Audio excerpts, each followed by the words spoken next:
노모는 예고도 없이 아들과 며느리를 찾아갔지만 아들과 며느리는 반기지 않고 냉랭한 태도를 보였다. 여러분, 제가 겪은 이야기를 들려드리겠습니다. 아들 우주이의 얼굴을 보고 싶어서 새벽부터 준비를 했습니다. 시골에서 서울까지 가는 길 버스 안에서 설레는 마음을 주체할 수 없었습니다. 그 버스에서의 시간은 제 인생에서 가장 긴 시간이었습니다. 아들, 이제 곧 도착한다. 전화를 걸었더니 우주이가 피곤한 목소리로 답했습니다. 네, 어머니. 조심히 오세요. 피곤해 보였지만 저는 그저 아들을 만나기만을 기다리며 아랑곳하지 않았습니다. 버스에서 내려 아파트 앞에 섰을 때 가슴이 두근거렸습니다. 떨리는 손으로 초인종을 눌렀습니다. 문이 열리고 며느리 김여진이의 얼굴이 보였습니다. 어머님, 왜 미리 연락도 없이 오셨어요? 저 오늘 약속이 있는데요. 김여진이의 말에 저는 깜짝 놀랐습니다. 아가, 나 우주이한테 전화했는데 제가 말이 끝나기도 전에 김여진이가 말을 잘랐습니다. 남편이 저한테 얘기 안 해줬나 보네요. 정말 귀찮게 됐네요. 김여진이의 표정이 굳어졌습니다. 당황한 채 짐을 들고 현관을 넘었습니다. 집안은 조용했고 우주이는 보이지 않았습니다. 우주이는 어디 갔니? 조심스럽게 물었습니다. 아직 회사에요. 오늘 야근인데요. 김여진이가 시큰둥하게 대답했습니다.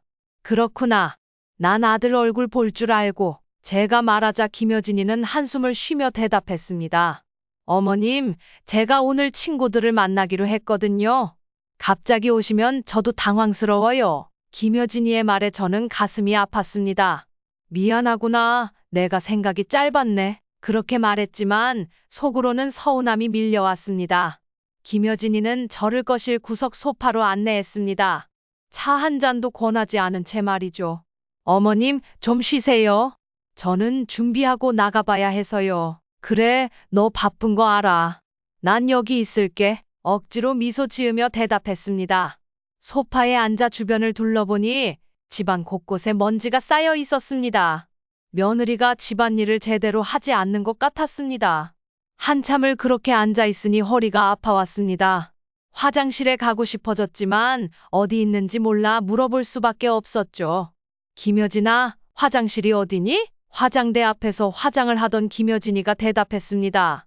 왼쪽 첫 번째 문이에요. 화장실에 다녀와 다시 소파에 앉았습니다. 시계를 보니 벌써 저녁 7시가 다 되어가고 있었습니다.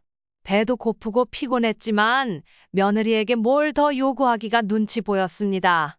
그때 현관문 소리가 들렸습니다. 우주이가 돌아온 것이었죠. 나왔어. 우주이의 목소리가 들렸습니다. 저는 반가운 마음에 벌떡 일어났습니다. 하지만 우주이는 저에게 오지 않고 안방으로 들어가 버렸습니다. 우주아, 엄마 왔다. 제 목소리가 떨렸습니다. 잠시 후 우주이가 나왔습니다. 피곤해 보이는 얼굴이었습니다. 어머니, 언제 오셨어요? 아까 왔단다. 너한테 전화했었네. 제 말에 우주이는 당황한 듯 보였습니다. 아, 죄송해요. 제가 깜빡했네요. 회사에서 너무 바빠서. 우주이의 말에 저는 고개를 끄덕였습니다. 그래, 많이 바쁘구나. 엄마가 나중에 올 걸 그랬네. 그렇게 말했지만 마음 한구석이 아팠습니다. 우주이는 김여진이에게 다가가 뭔가 속삭였습니다. 둘 다 저를 보며 어색하게 웃었습니다. 어머니, 식사하셨어요? 김여진이가 물었습니다. 아니, 아직. 제 대답에 김여진이는 잠시 고민하는 듯 했습니다. 죄송해요, 어머님. 저는 친구들이랑 약속이 있어서 냉장고에 뭐 있을 거예요. 오뚜기밥 데워 드세요. 김여진이의 말에 저는 고개를 저었습니다. 아니다, 괜찮아. 너 바쁠 텐데 신경 쓰지 마라. 그렇게 말했지만 속으로는 서운함이 더욱 커져갔습니다. 그날 밤, 저는 작은 방에서 혼자 잠을 청했습니다. 베개를 적시며 생각했죠. 내가 잘못 온 걸까? 아들과 며느리에게 짐이 된 걸까? 그렇게 첫날 밤이 지나갔습니다. 다음 날 아침, 저는 일찍 일어났습니다. 집안이 조용해서 아들 내외가 아직 자고 있나 싶었죠. 조용히 주방으로 가서 아침 준비를 하려고 했습니다. 그때 김여진이가 나왔습니다. 외출 준비를 하는 듯 보였습니다. 어머님, 일찍 일어나셨네요. 김여진이가 말했습니다. 그래, 너희 아침 챙겨주려고. 뭐 먹고 싶니? 제 말에 김여진이는 고개를 저었습니다. 저는 밖에서 먹을 거예요. 어머님은 알아서 드세요. 김여진이의 말에 저는 당황했습니다. 그래도 아침은 같이 먹어야지. 제 말이 끝나기도 전에 김여진이가 말을 잘랐습니다. 어머님, 저 약속 있어요. 시간 없어요. 김여진이의 말투가 차가웠습니다. 그때 우주이가 나왔습니다. 역시 출근 준비를 하고 있었습니다. 어머니, 일찍 일어나셨네요. 그래, 너희 아침 챙겨주려고 했는데, 제 말에 우주이도 고개를 저었습니다. 저는 회사에서 먹을 거예요. 어머님은 편하게 드세요. 우주이의 말에 저는 가슴이 아팠습니다. 알았다. 그래도 이거라도 가져가렴. 급하게 과일을 깎아 내밀었지만 둘 다 거절했습니다. 괜찮아요. 저희 가볼게요. 그렇게 말하고 아들 내외는 서둘러 나갔습니다. 현관문이 닫히는 소리가 들리자 저는 그 자리에 주저앉고 말았습니다. 내가 여기 왜 왔지? 라는 생각이 머리를 스쳤죠. 한참을 그렇게 앉아 있다가 겨우 일어섰습니다. 주방을 정리하고 거실로 나왔습니다.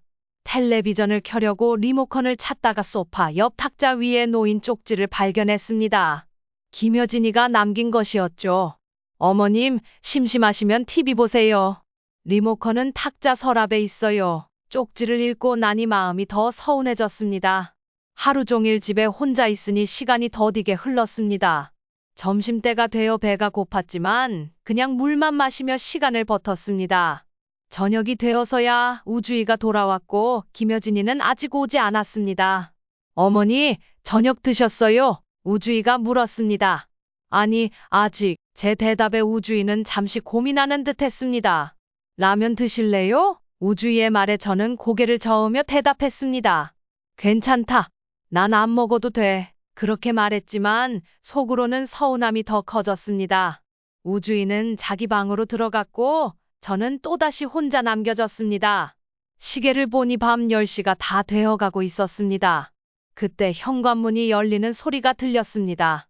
김여진이가 돌아온 것이었습니다. 반가운 마음에 거실로 나가며 말을 꺼냈죠. 김여진아, 늦었구나. 친구들 만나고 왔니? 그러나 김여진이는 짜증 섞인 표정으로 대답했습니다. 네, 어머님.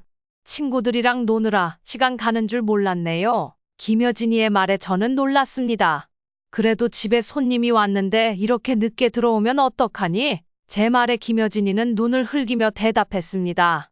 네, 알겠어요. 그 말을 듣고 할 말이 없어졌습니다. 그래, 그렇구나. 밥은 먹었니? 제가 물었고 김여진이는 고개를 끄덕이며 대답했습니다. 네, 밖에서 먹었어요. 어머님은요? 김여진이가 물었습니다. 난 괜찮아. 그렇게 말했지만 사실은 하루 종일 굶었습니다. 그 말이 목까지 차올랐지만 삼켰습니다.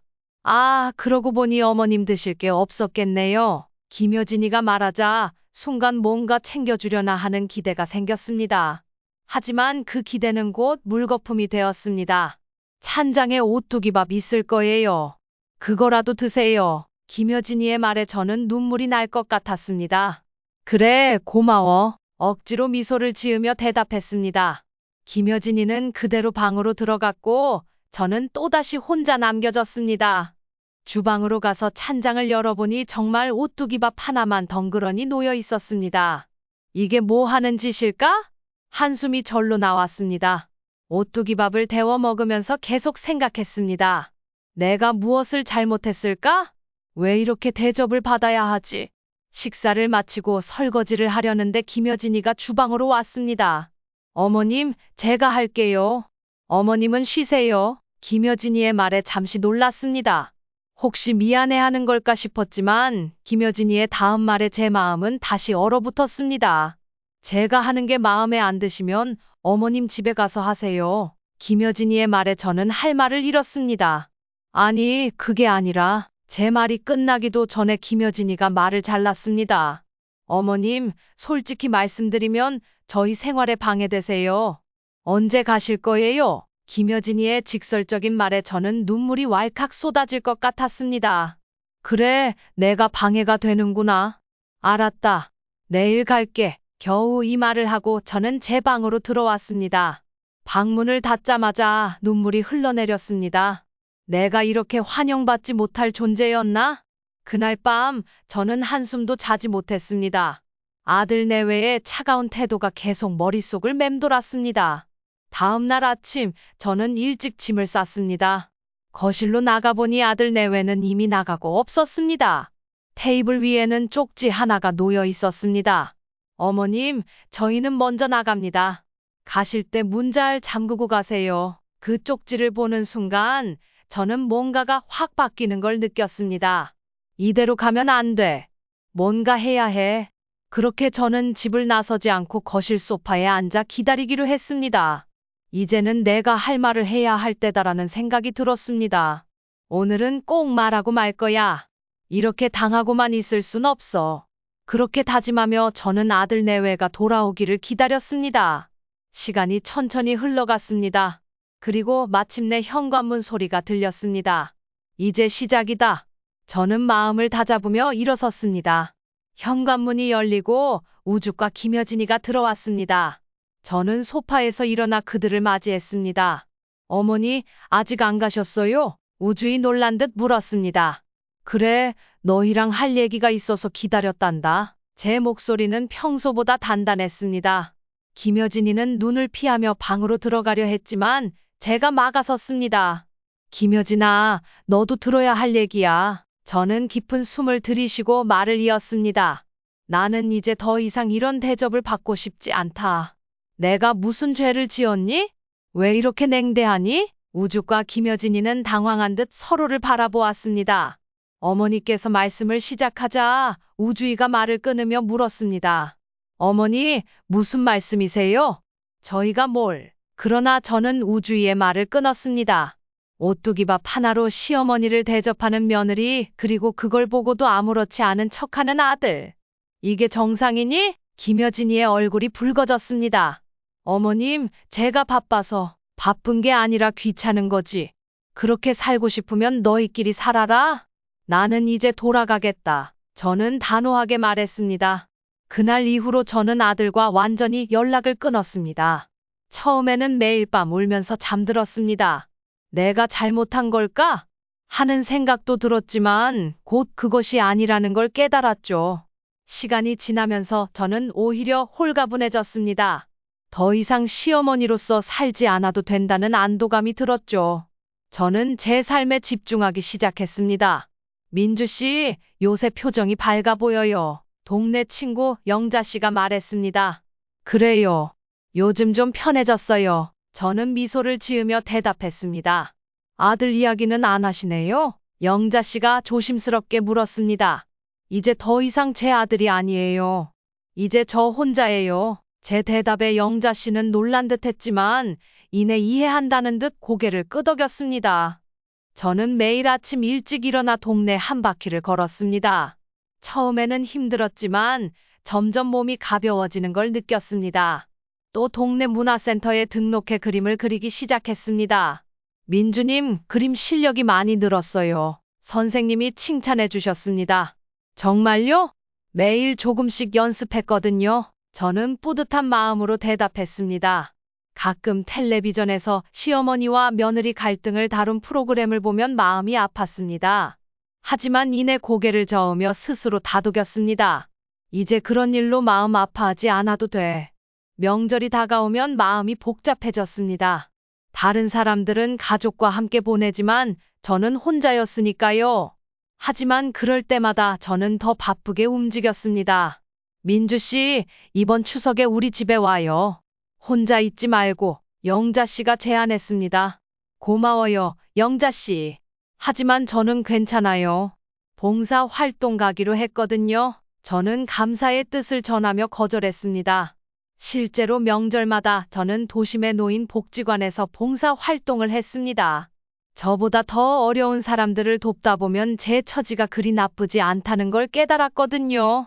할머니, 정말 감사합니다. 이렇게 와주셔서. 한 할머니가 눈물을 글썽이며 말씀하셨습니다. 아니에요. 제가 오히려 감사해요. 이렇게 좋은 일에 참여할 수 있어서요. 저는 진심으로 대답했습니다. 그러던 어느 날 제 휴대폰에 익숙한 번호로 전화가 왔습니다.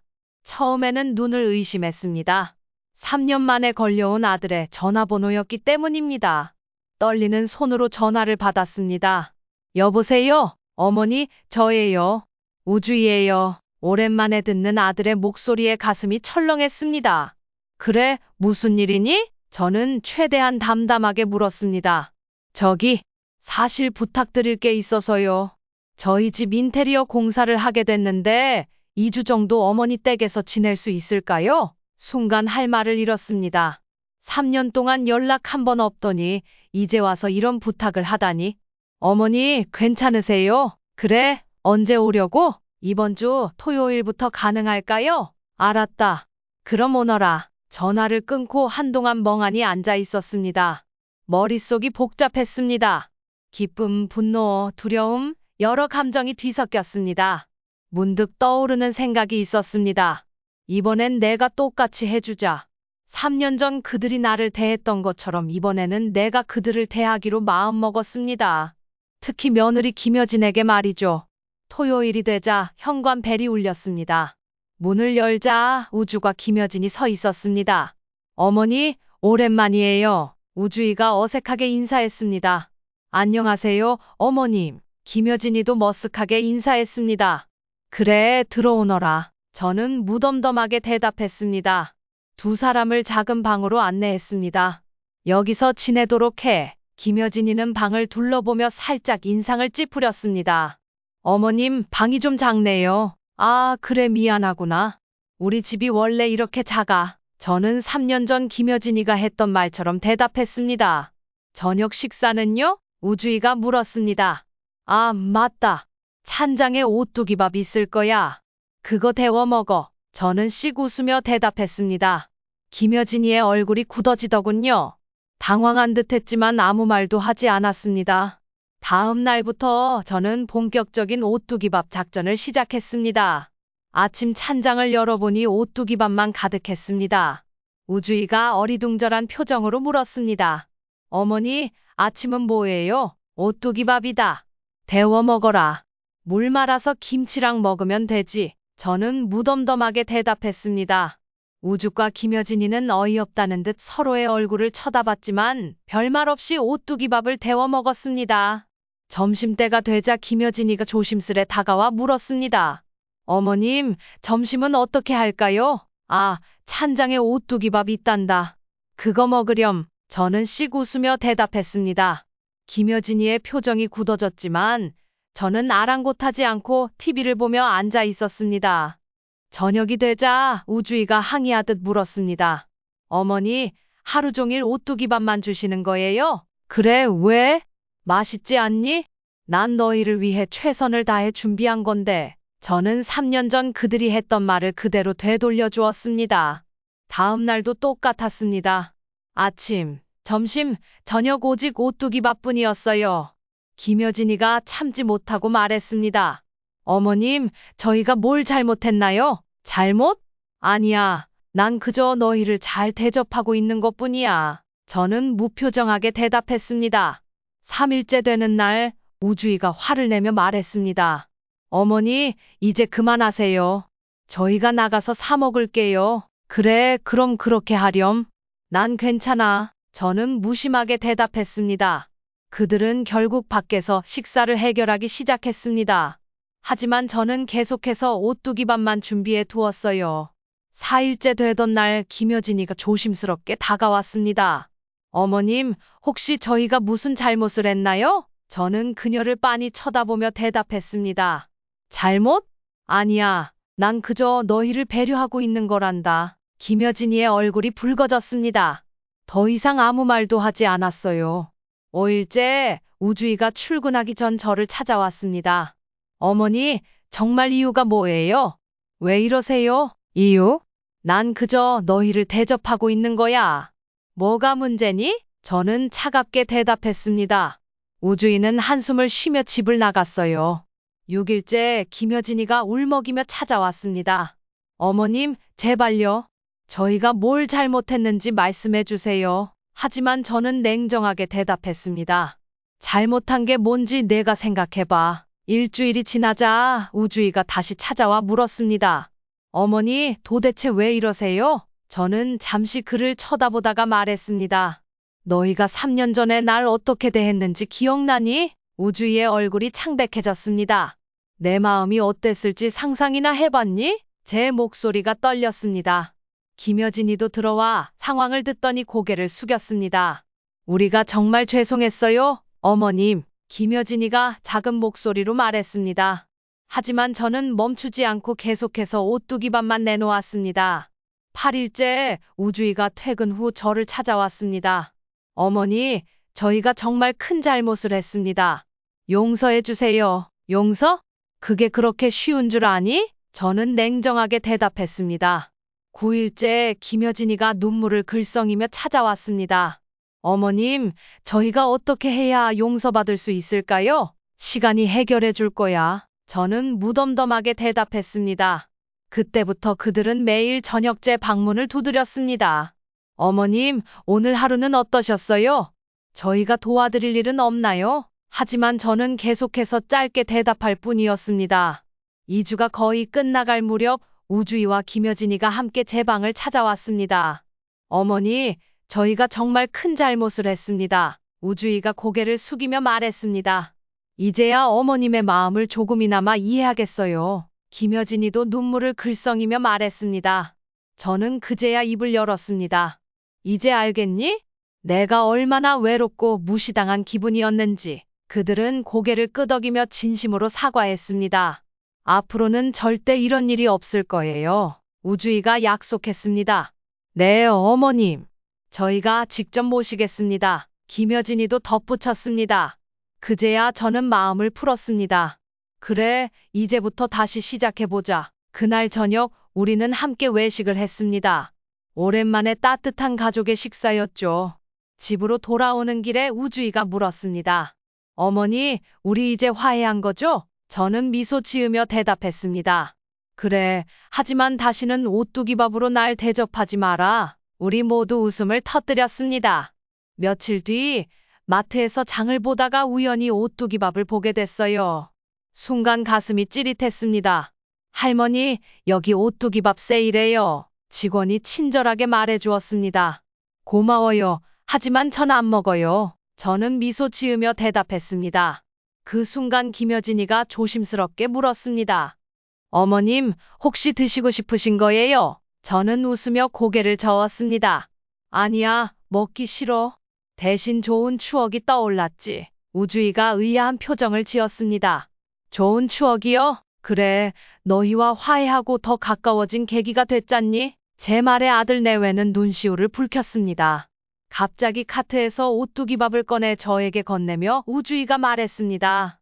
어머님, 우리 이걸로 추억 요리 한번 해볼까요? 저는 잠시 망설이다 오뚜기밥을 받아들었습니다. 그래, 좋은 생각이구나. 그날 저녁 우리는 함께 오뚜기밥으로 특별한 요리를 만들었습니다. 우주이는 김치를 볶고 김여진이는 참치를 준비했죠. 저는 계란 프라이를 올렸습니다. 식탁에 앉아 우리가 함께 만든 추억의 오뚜기밥 정식을 먹으며 그동안의 이야기를 나눴습니다. 어머님, 정말 죄송했어요. 김여진이가 다시 한번 사과했습니다. 이제 그만하렴. 우리는 이미 화해했잖니? 저는 따뜻하게 대답했습니다. 우주이가 말했습니다. 어머니, 앞으로는 매달 한 번씩 꼭 찾아뵐게요. 그래, 기다릴게. 하지만 오뚜기밥은 가끔만 먹자꾸나. 우리 모두 웃음을 터뜨렸습니다. 식사를 마치고 설거지를 하면서 김여진이가 조용히 제게 말했습니다. 어머님, 저도 이제 시어머니가 될 날이 올 텐데 어머님처럼 현명하게 할 수 있을까요? 저는 김여진이의 손을 잡고 대답했습니다. 넌 잘할 거야. 중요한 건 서로를 이해하고 존중하는 마음이란다. 그날 밤 잠자리에 들면서 저는 생각했습니다. 오뚜기밥 하나로 시작된 우리 가족의 이야기가 이제는 정말 행복한 추억이 되었구나. 이렇게 우리 가족은 오뚜기밥이라는 작은 계기로 더욱 단단해졌습니다. 때로는 아픔을 통해 더 강해지고 더 가까워질 수 있다는 걸 깨달았죠.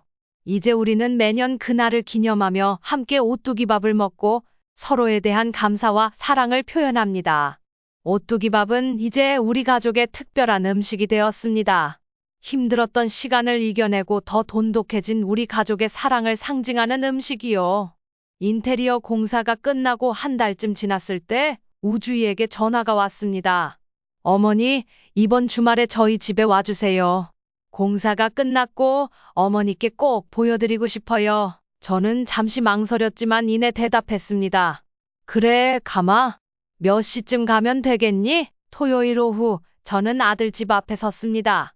문을 두드리자 김여진이가 환한 미소로 맞아주었습니다. 어서 오세요, 어머님.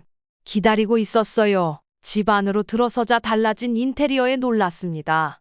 따뜻한 느낌의 거실과 깔끔하게 정돈된 주방, 그리고 가장 눈에 띈 것은 식탁 위에 차려진 음식들이었습니다.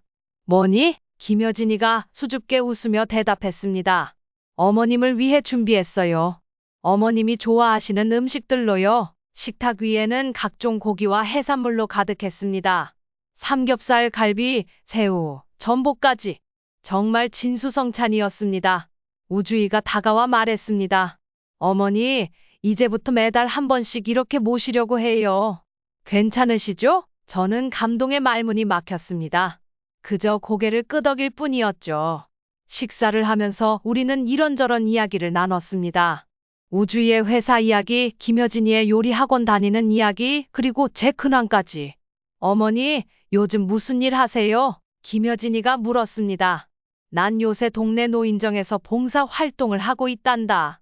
나보다 더 어려운 분들을 돕다 보면 내가 오히려 힘을 얻는 것 같아. 우주이가 감탄하며 말했습니다. 어머니, 정말 대단하세요. 저희도 어머니처럼 남을 위해 살아야겠어요. 식사를 마치고 설거지를 하면서 김여진이가 조용히 제게 말했습니다. 어머님, 사실 저 임신했어요. 저는 깜짝 놀라 김여진이를 바라봤습니다. 정말이니? 김여진아, 우리는 서로 부둥켜 안고 기쁨의 눈물을 흘렸습니다. 그날 밤 집으로 돌아가는 길에 저는 생각했습니다. 우리 가족이 이렇게 행복해질 줄이야. 몇 개월 후 김여진이의 출산일이 다가왔습니다. 저는 병원에서 밤새 김여진이의 손을 잡아주었습니다. 어머니, 너무 아파요. 김여진이가 힘들어하며 말했습니다. 괜찮아. 이 정도는 아무것도 아니야. 넌 할 수 있어. 저는 김여진이를 격려했습니다. 마침내 아기의 울음소리가 들렸을 때 우리 모두 기쁨의 눈물을 흘렸습니다. 어머님, 우리 아기 안아보세요. 우주이가 아기를 제 품에 안겼습니다. 그 작은 여린 생명체를 안고 있자니 제 인생의 모든 순간들이 스쳐 지나갔습니다. 힘들었던 시간들, 기뻤던 순간들, 그리고 지금 이 행복한 순간까지. 어머님, 우리 아기 이름을 뭐라고 지을까요? 김여진이가 물었습니다. 잠시 생각하다 대답했습니다. 오뚜기만 아니면 된다. 우주이와 김여진이는 미소를 지으며 고개를 끄덕였습니다. 그로부터 1년 후 우리는 손주의 첫 번째 생일을 축하하고 있었습니다. 케이크 위에 촛불을 켜고 모두 함께 노래를 불렀죠. 어머님, 정말 감사해요. 어머님 덕분에 우리 가족이 이렇게 행복해졌어요. 김여진이가 눈물을 글썽이며 말했습니다. 저는 미소 지으며 대답했습니다. 고마운 건 나란다. 너희가 있어 난 세상에서 가장 행복한 할머니야. 이제 우리 가족은 매년 2번의 특별한 날을 기념합니다. 하나는 오뚜기밥으로 화해한 날, 그리고 다른 하나는 손주의 생일입니다. 그리고 그날마다 우리는 서로에 대한 감사와 사랑을 표현하죠. 때로는 작은 다툼도 있지만 그때마다 우리는 오뚜기밥을 떠올리며 웃음을 짓습니다. 이후 우리 가족의 관계는 놀랍도록 개선되었습니다. 우주이와 김여진이는 매달 저를 찾아왔고 못 올 때는 꼭 전화를 했습니다. 김여진이는 특히 큰 변화를 보였습니다. 전에는 저를 부담스러워하던 며느리가 이제는 진심으로 저를 공경하게 되었습니다. 어머님, 이번 달엔 어떤 음식을 해드릴까요? 김여진이는 가끔 전화를 걸어 물어보곤 했습니다. 저는 웃으며 대답했습니다. 내가 하고 싶은 대로 하렴. 너의 음식이라면 뭐든 맛있단다. 김여진이는 정말 정성을 다해 음식을 준비했죠. 제가 좋아하는 반찬은 물론 건강에 좋은 음식들도 연구해 만들어 왔습니다. 어머님, 이건 콜레스테롤을 낮추는 데 좋다고 해서 특별히 준비해 봤어요. 김여진이가 자랑스럽게 내놓은 요리를 보며 저는 감동했습니다. 우주이도 많이 성장했습니다. 예전엔 어머니와 아내 사이에서 어찌할 바를 몰라 했지만 이제는 둘 사이의 조화를 이루는 법을 터득한 것 같았죠. 어머니, 오늘은 제가 모시고 산책 다녀올게요. 김여진이는 집에서 쉬어. 우주이가 배려심 깊게 말하는 모습을 보며 저는 흐뭇했습니다. 가끔 사돈과도 함께 모이는 자리를 가졌습니다. 처음엔 어색했지만 점차 편안한 분위기가 되었습니다. 사돈, 정말 대단하세요. 우리 김여진이가 많이 배우고 있어요. 안사돈의 말씀에 저는 겸손히 고개를 숙였습니다. 아니에요. 저도 김여진이에게 배우는 게 많답니다. 이렇게 우리 가족은 점차 화목해졌습니다. 제가 할 수 있었던 작은 지혜가 도움이 되었다면 그저 감사할 따름이죠. 어느 날 우주이가 조심스레 물었습니다. 어머니, 이제 우리 집으로 아예 오시는 건 어떠세요? 저는 잠시 생각에 잠겼다가 대답했습니다. 고맙지만 난 지금이 좋구나. 너희의 공간도 필요하고 나의 공간도 필요하단다. 우주이와 김여진이는 뜻을 이해한다는 듯 고개를 끄덕였습니다. 세월이 흘러 손주들이 말을 하게 됐습니다. 아이들은 저를 보면 오뚜기밥 할머니 라고 부르며 달려왔죠. 할머니, 오늘은 어떤 이야기 해주실 거예요? 아이들의 호기심 어린 눈빛을 보며 저는 미소를 지었습니다. 그래, 오늘은 할머니가 어떻게 오뚜기밥으로 가족의 사랑을 되찾았는지 이야기해 줄게. 아이들은 눈을 반짝이며 제 무릎에 앉았고 저는 그 옛날 이야기를 들려주기 시작했습니다. 어머님, 정말 감사합니다. 어머님 덕분에 우리 가족이 이렇게 행복해졌어요. 김여진이가 눈물을 글썽이며 말할 때마다 저는 가슴이 뭉클해집니다. 우주이도 이제는 든든한 가장이 되었습니다. 어머니, 앞으로도 오래오래 건강하세요. 우리가 어머니의 사랑에 보답할 수 있게요. 저는 그저 웃으며 대답합니다. 너희가 행복한 게 바로 나에 대한 보답이다. 이렇게 우리 가족은 서로를 이해하고 사랑하며 살아갑니다. 때로는 의견 차이로 다툼이 있기도 하지만 그때마다 우리는 오뚜기밥을 떠올리며 서로를 이해하려 노력합니다. 제 인생의 황혼기에 이렇게 행복한 가족이 있다는 건 정말 큰 축복입니다. 오뚜기밥으로 시작된 우리의 이야기가 이렇게 아름답게 이어질 줄 누가 알았을까요? 앞으로도 우리 가족의 이야기는 계속될 것입니다. 그리고 그 이야기의 중심에는 언제나 사랑과 이해 그리고 용서가 있을 것입니다. 오뚜기밥은 이제 우리 가족의 특별한 추억이 담긴 보물 같은 존재가 되었습니다. 한때는 서러움의 상징이었지만 지금은 우리를 하나로 묶어주는 사랑의 씨앗이 되었죠. 처음에는 복수의 도구로 사용했던 그 작은 밥이 어느새 우리 마음속에 아름다운 꽃으로 피어났습니다. 우리 가족은 오뚜기처럼 넘어져도 다시 일어서는 법을 배웠고 갈등의 파도에 휩쓸릴 때마다 더 단단해졌습니다. 이 이야기가 어쩌면 누군가에게는 어둠 속의 등불이 될 수 있을 것입니다. 가족 간의 갈등으로 힘들어하는 이들에게 작은 희망의 빛이 되길 바랍니다. 이제 저는 우리 가족의 사랑을 지키는 파수꾼이 되었습니다. 매일매일 감사의 마음으로 하루를 시작하고 우리의 식탁에 놓인 오뚜기밥 한 그릇에서 그 깊은 맛을 느낍니다. 이 작은 밥 한 그릇이 영원히 우리 가족을 지켜줄 거라고 믿습니다.